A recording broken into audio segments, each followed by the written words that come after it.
The salt ledger, appreciating the voyage that has already arrived. The day the wind died, it didn't announce itself with thunder or doom. It simply stopped. One moment, the big canvas belly of the mainsail was full and proud, and the next, it sagged like a tired blanket, slapping the mast with lazy impatience. The Horizon's Mercy 3 masts, weathered oak, and enough rope to knit a small town floated as if the ocean had decided we'd done enough travelling for one lifetime. I was the traveller aboard her, not crew by birth, just a man who'd paid his passage with coin and chores. My hands weren't soft anymore, though. Salt and tar had taught them new shapes. Captain Rourke stood by the rail, staring at waters so flat it looked painted. Doldrums, he said, like he was naming an old enemy. Could be a day, could be a week. A week was a long time to drift in an age when ships either moved or became stories told by other ships. The crew tried to pretend it was nothing. They checked knots that didn't need checking. They scraped a deck already clean. They glared at clouds that refused to be clouds. I told myself I was calm, but my stomach didn't believe me. I'd boarded the Mercy in Lisbon with one clear desire that I'd kept like a secret map. Reach the Emerald Isles and buy a little place near the harbour. A place where I could live by honest work and still hear the sea at night. I'd imagined it for years. My own door, my own table, my own safe corner of the world. Now the world was all water, and it had no corners at all. On the second day of no wind, supplies started to matter in a way they hadn't mattered when the sails were full. Barrels were counted. Fresh water was measured with eyes instead of ladles. The cook, a thick-armed woman named Maeve, banged her spoon on the galley frame and announced, "If you drink like you're drowning, you'll make it true." A few men laughed, but the laughter didn't travel far. That night, the ocean was a sheet of black glass, and the stars felt close enough to snag with a hook. I lay in my narrow bunk and listened to the ship creak like an old mind trying to remember a song. Fear came quietly, too. It always did. It wasn't a shout. It was a whisper that said, "What if this is it? What if the wind never returns? What if the Emerald Isles were only ever a picture in your head?" I sat up, breathing through the tightness, and I realized something that made me almost angry. My fear was making a life in my mind as if it were already real. If I could do that, could I do the opposite? Earlier that week, before the doldrums, an old sailor named Finch had shown me a small notebook he kept wrapped in oilcloth. Ledger, he'd called it, tapping the cover with a knuckle. Not for money, for momentum. I hadn't understood. He'd shrugged. If you don't set the tone, the sea does. Then he'd walked away like it was the simplest truth on earth. I found my own scrap journal, cheap paper, crooked binding, and held it on my knees. The lantern light wobbled, and the silence around me felt heavy. "What would you write?" I muttered. "If you already had what you want?" The question made me uncomfortable, which told me it mattered. I dipped the nib and wrote the first line like I was testing ice. "I am grateful for the home I have by the harbour." A strange thing happened as I wrote it. My shoulders loosened a little, as if my body recognized the feeling of having, even if my eyes couldn't prove it yet. I wrote again. I loved the smell of fresh bread in my kitchen.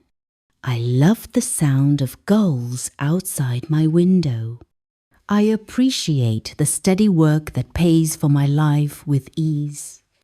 I am thankful for the calm confidence in my chest when I wake up. The words weren't magic spells. They were more like directions, like laying a compass needle on a map and saying, "This way." I kept going until the ink ran thin. And when I finally lay back down, the fear was still there, but it was quieter, like it had fewer places to stand. The next morning, Captain Rourke called everyone to the main deck.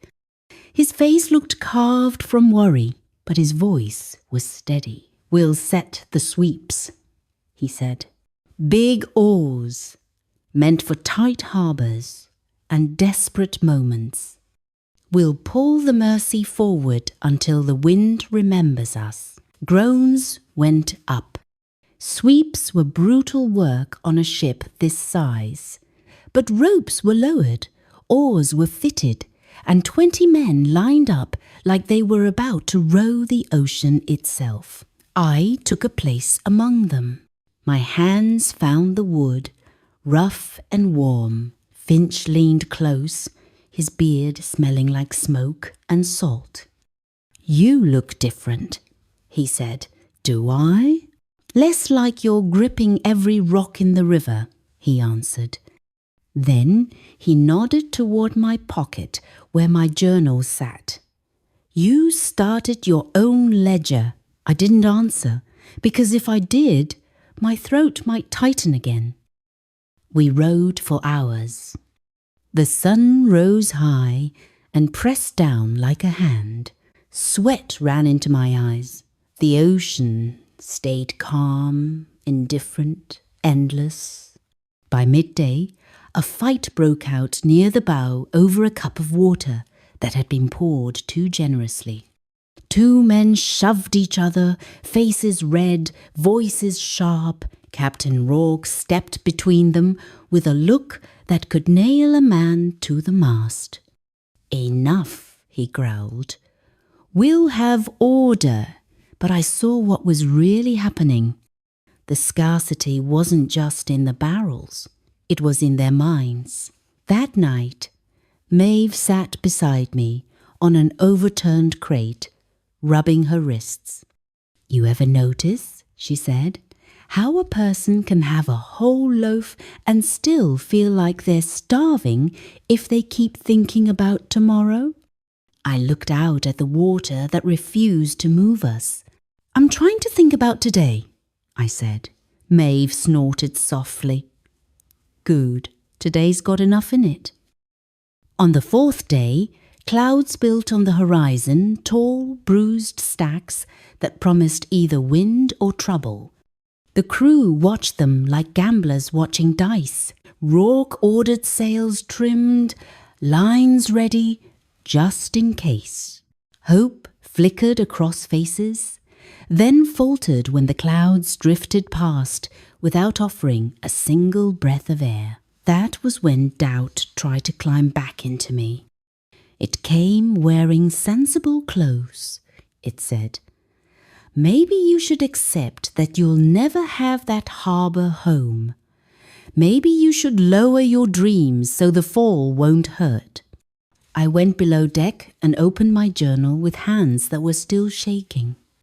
The page from the first night stared back at me like a dare. I added a new line. "Slower, heavier. I appreciate this ship for showing me what I'm practicing inside." It felt odd to be grateful for being stuck, but as soon as I wrote it, something clicked. If my emotions were a compass, then the tight fear meant I was pointing at what I didn't want. And the warm relief I felt when I wrote appreciation meant I was turning just a little toward what I did want. So I practiced turning. Again and again, I am thankful for my strong arms. I am grateful for the teamwork that keeps us steady. I love that the sea is teaching me trust. I love that my dreams are already alive in me. When I stepped back onto the deck, Finch was tying a line with the ease of someone who'd tied 1,000 lines and didn't worry about the next 1,000. He glanced up. "You feel it, don't you?" "Feel what?" "That having feeling," he said. "Gratitude ain't just manners, it's a position." Position?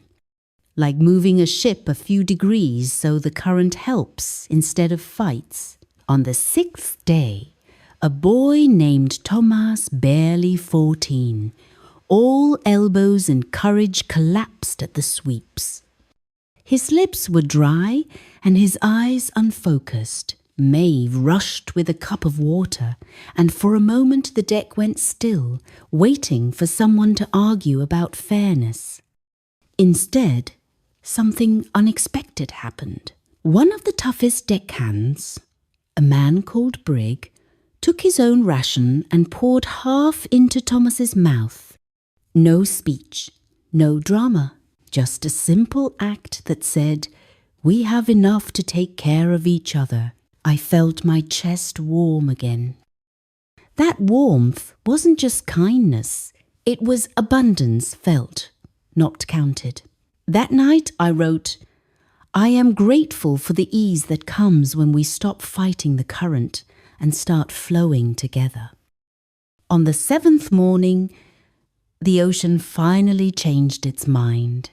It began with a sigh, a soft ripple moving across the water like a hand smoothing cloth. Then a breeze touched my cheek, so gentle I almost didn't trust it.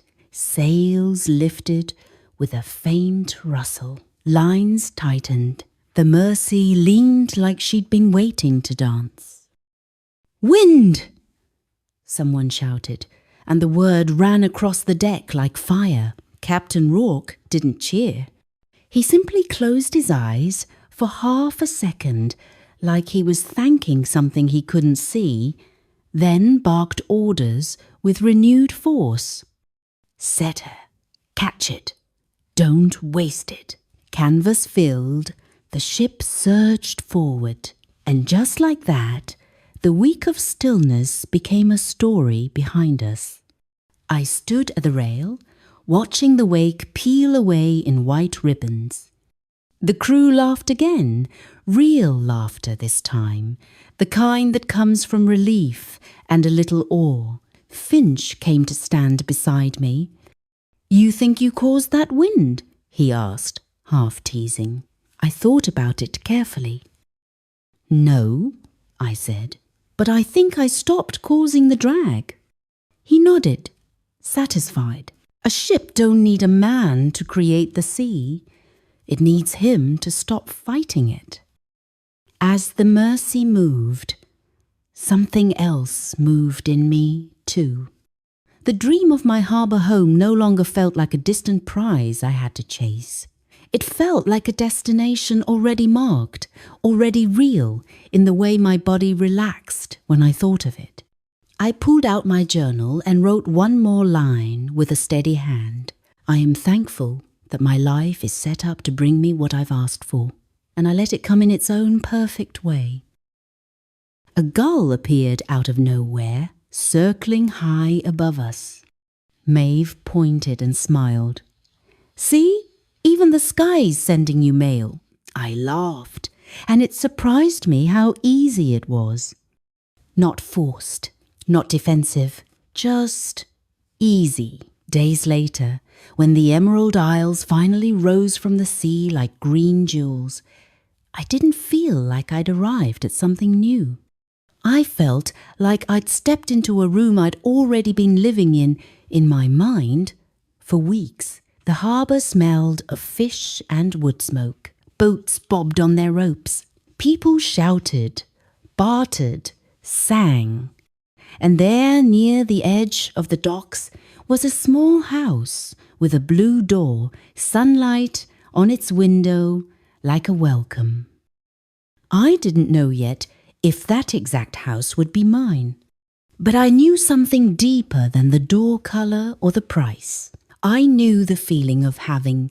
I knew how to practice it before proof arrived. and I knew my life listened to that feeling more than it listened to my worry. Captain Rourke clapped me on the shoulder as we prepared to dock. "You did all right out there, traveller." "I did," I said, "and I meant more than rowing. I learned to sail on the inside too." Finch tipped his hat. "Keep that ledger, end your days with it, start your mornings with it." He winked. "And if the wind dies again, you'll know what to do."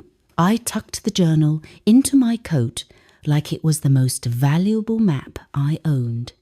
Because it was. The Mersey creaked, ropes groaned, and the dock reached for us. Ahead, the island waited green, solid, real. And inside me, something even steadier waited. Appreciation, already alive, already practiced, already mine.